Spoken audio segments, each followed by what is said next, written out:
رسول مجتبی کہیے محمد مصطفیٰ کہیے خدا کے بعد بس وہ ہیں پھر اس کے بعد کیا کہیے۔ الحمدللہ والصلاة والسلام علی رسول اللہ۔ ناظرین خیر مقدم ہے آپ کا کریم ٹی وی اردو میں۔ جلال الدین صاحب کٹھیار بہار سے سوال کرتے ہیں،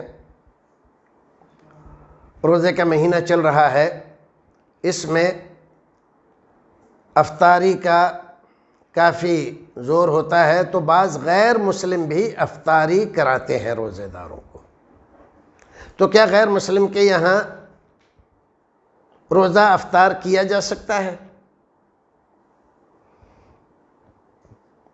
غیر مسلم کے یہاں روزہ افطار کرنے کے سلسلے میں آج کل ہمارے یہاں بڑے عجیب عجیب فتوے جاری ہیں۔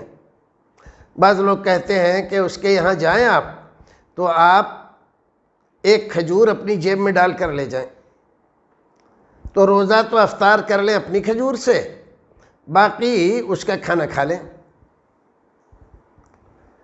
بعض لوگ کہتے ہیں کہ دیکھیے فتویٰ تو یہ ہے کہ آپ کر سکتے ہیں اور تقویٰ یہ ہے کہ آپ نہ کریں۔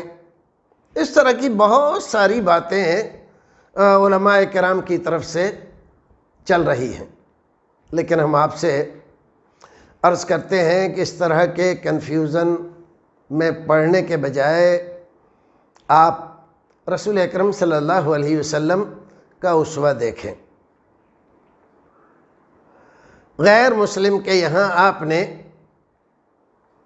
دعوت کھائی ہے، مثلا مشہور واقعہ ہے، خیبر میں ایک یہودیہ نے آپ کی دعوت کی اور آپ گئے اور آپ نے کھانا کھایا، اس نے زہر ملا دیا تھا اور اس سے ایک صحابی کی وفات بھی ہو گئی تھی۔ تو دیکھیے دعوت قبول کی آپ نے اور اس کے گھر گئے اور کھانا بھی کھایا۔ واقعہ تو لمبا ہے، ہم اس کو چھوڑ دیتے ہیں، لیکن دعوت قبول کرنا اور جانا اور کھانا یہ سب اس بات پر دلالت کرتا ہے کہ غیر مسلم کے یہاں کھا سکتے ہیں۔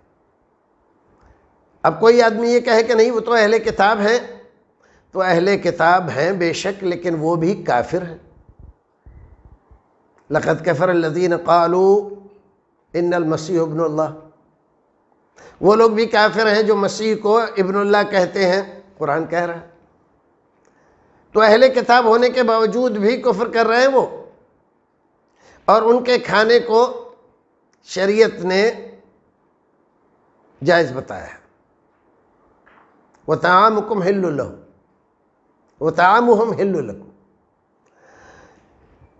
جو ہمارے یہاں غیر مسلم ہیں کئی طرح کے، ان کے یہاں اگر کوئی دعوت ہے تو چند شرطوں کے ساتھ آپ ان کے یہاں روزہ افطار کر سکتے ہیں۔ سب سے پہلی شرط یہ ہے کہ وہ جو چیز آپ کو کھلا رہے ہیں وہ شریعت اسلامیہ کے روح سے جائز اور حلال ہو آپ کے لیے۔ دوسری شرط، جن برتنوں میں وہ کھلا رہے ہیں وہ پاکیزہ اور صاف ستھرے ہوں، ایسے نہ ہو کہ جیسے ان کے یہاں کتے برتن چاٹتے رہتے ہیں، اسی میں وہ کھانا بھی کھا لیتے ہیں، بلکہ ان کو ساتھ میں کھلا لیتے ہیں۔ تو اس طرح کی کوئی چیز نہیں ہونی چاہیے۔ تو جو کھلا رہے ہیں وہ آپ کے یہاں حلال ہے، جس میں کھلا رہے ہیں وہ آپ کے یہاں پاکیزہ ہے، پھر وہ آپ کو کھلا رہے ہیں صرف یا تو حسن سلوک کے لیے یا تعلقات کے لیے یا باہمی تعلقات اور بھائی چارے کو فروغ دینے کے لیے۔